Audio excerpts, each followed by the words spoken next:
चलिए सवाल पे आते हैं।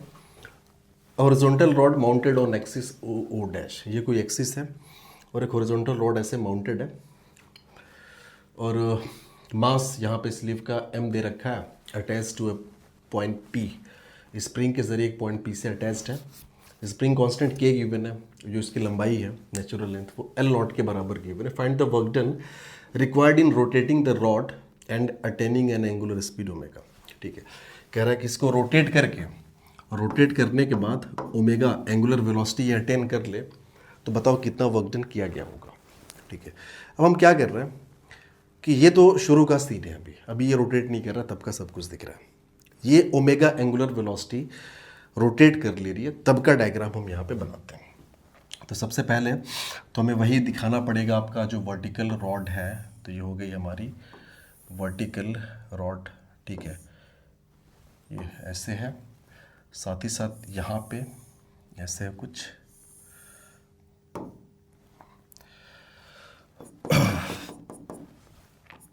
अगर ओमेगा ये ऐसे रोटेट कर रहा है, ध्यान दीजिएगा, ये ऐसे रॉड ऐसे रोटेट कर रही है, ठीक है ना, ऐसे रोटेट करिए।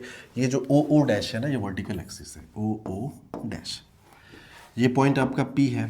भाई जब इसके पास ओमेगा आ जाएगा एंगुलर स्पीड, तो ऑब्वियस सी बात है कि एक सेंट्रीफ्यूगल फोर्स बाहर की तरफ लगा होगा, उसकी वजह से स्प्रिंग के अंदर एलोंगेशन आया होगा। ठीक है ना, तो स्प्रिंग जो पहले नेचुरल लेंथ में हुआ करती थी L नॉट, अब वो L नॉट लेंथ में नहीं रहेगी। ठीक है, तो हम मान लें कि अब कुछ ऐसा है, स्प्रिंग के अंदर एलोंगेशन आ गया और स्लीव जो है वो कहीं यहाँ पे जा पहुँचा है, ये है आपका स्लीव। ठीक है, पहले जो स्प्रिंग की लंबाई L नॉट हुआ करती थी, अब x का चूंकि एलोंगेशन आ गया तो अब लंबाई होगी L नॉट प्लस एक्स के बराबर ये।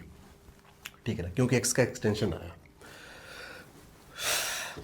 ये ऐसे ऐसे रोटेट कर रहा है, तो किस रेडियस पे सर्कुलर मोशन करेगी? ये स्लीव की हम बात करें, इस स्लीव की हम बात करें तो आप बोलोगे स्लीव जो होगा ना कुछ इस रेडियस पे सर्कुलर मोशन करेगा ऐसे। ठीक है, रेडियस का मतलब L नॉट प्लस एक्स के बराबर, तो आप लिख सकते हो कि R की वैल्यू जो होगी वो हो जाएगी L नॉट प्लस एक्स के बराबर। ठीक है ना, यानी इसी रेडियस पे ये जो स्लीव है वो सर्कुलर मोशन कर रहा है। स्लीव पे लगने वाले ज़रा फोर्सेस को हम देख लें कि कौन कौन से फोर्सेस लग रहे हैं। तो डाउनवर्ड डायरेक्शन में लग रहा होगा mg, तो रॉड स्लीव पे ऊपर की तरफ नॉर्मल रिएक्शन एक्ट कर दी होगी। ये तो क्योंकि वर्टिकल डायरेक्शन में इक्विलिब्रियम है तो फोर्स को लेके ज़्यादा हम कंसर्न नहीं है। चूंकि एक्सटेंशन आया है x का, तो इस डायरेक्शन में एक स्प्रिंग फोर्स एक्ट हुआ होगा इस डायरेक्शन में ये, और ये स्प्रिंग फोर्स हो जाएगा k इंटू एक्स के बराबर। ठीक है, चूँकि ओमेगा एंगुलर स्पीड गेन कर चुका है तो रोटेटिंग फ्रेम ऑफ रेफरेंस में M R into omega square के बराबर इस स्लीव पे बाहर की तरफ एक सेंट्रीफ्यूगल फोर्स एक्ट हो रहा होगा। ठीक है, तो आप बोलोगे कि ये के एक्स जो है ना इसके बराबर होना चाहिए एम आर ओमेगा स्क्वायर के बराबर, तो वही K X is equals to M R omega square.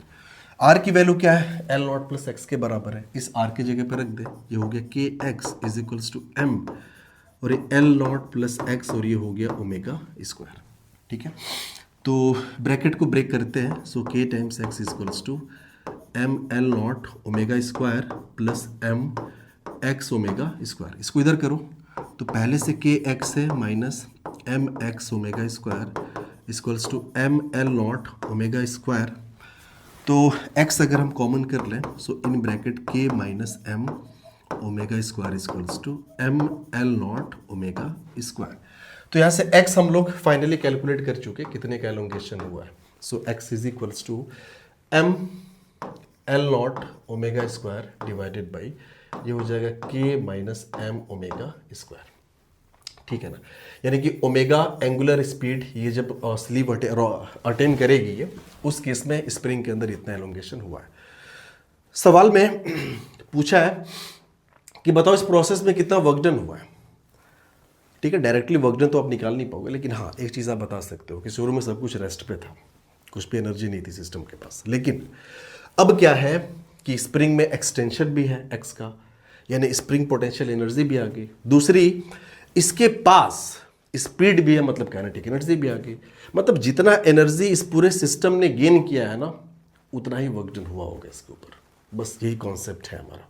ठीक है, अगर इसके हम v की बात करें कि इसके पास जो टेंजेंशियल स्पीड होगा v इस डायरेक्शन में, वो कितना हो जाएगा? सो v इक्वल्स टू होता है रेडियस इंटू ओमेगा। r की वैल्यू किसके बराबर है? एल नॉट प्लस एक्स, तो v हो गया आपका L naught plus x into ये हो गया ओमेगा। ये तो हमें पता चल गया कि इतना इसके पास जो है वो टेंजेंशियल स्पीड है या फिर लीनियर स्पीड। यहाँ पे हमें टोटल वर्क डन निकालना है, तो आप साफ साफ लिख सकते हो कि टोटल वर्क डन, यानी कि ओमेगा एंगुलर स्पीड इसने गेन किया स्लीव ने, या फिर आप कह सकते हो कि रॉड ने, तब तक कितना वर्क डन किया गया, तो total work done is equals to हो जाएगा एनर्जी गेन बाय सिस्टम। यानी सिस्टम ने कितना एनर्जी गेन किया वही आप निकाल लो। तो सिस्टम ने कितना एनर्जी गेन किया, तो आप बोलोगे यार कि हाफ के इंटू एक्स स्क्वायर।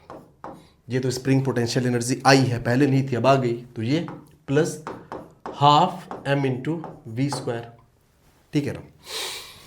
तो ये हो जाएगा हाफ के, और x की वैल्यू अगर आप देखो तो M L not omega square upon, तो ये है M L not omega square upon K minus M होगा omega square, K minus M omega square, और इस पूरे का ये होल स्क्वायर क्योंकि एक्स स्क्वायर है, प्लस ये हो गया हाफ एम वी।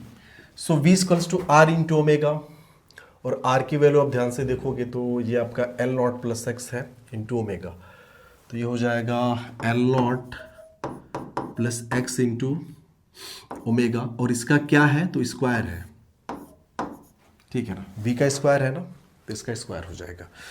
अब देखो सिर्फ और सिर्फ इसमें कैलकुलेशन बचा है, सिंप्लीफिकेशन और कुछ नहीं। ये हाफ के अगर आप ब्रैकेट को तोड़ना ही चाहो स्क्वायर करके तो चलो कर देते हैं, ये हो जाएगा M square L naught square omega to the power 4 divided by ये हो जाएगा K minus M omega square, इसका whole square plus half M, ये देखो ये हो गया एल नॉट प्लस एक्स की वैल्यू हम रख सकते हैं, एक्स की वैल्यू क्या है M L not omega square upon K minus M omega square, तो ये आपका दिया है M L not omega square divide by के माइनस एम ओमेगा स्क्वायर, ठीक है ना। ये एल नॉट प्लस एक्स हो गया, हाँ, और ये हो गया ओमेगा, और इस पूरे का जो है स्क्वायर है, याद रखिएगा इस पूरे का जो है ना ये स्क्वायर है।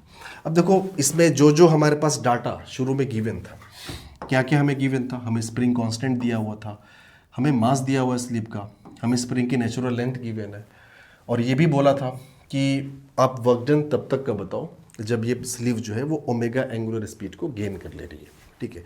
तो जो हमारा आंसर निकल के आएगा आप इसको सिंप्लीफाई करिए, सब नॉन टर्म्स में आंसर निकल के आएगा, तो ये आपके ऊपर है, ठीक है, जो भी सॉल्व हो के आएगा वो आंसर होगा।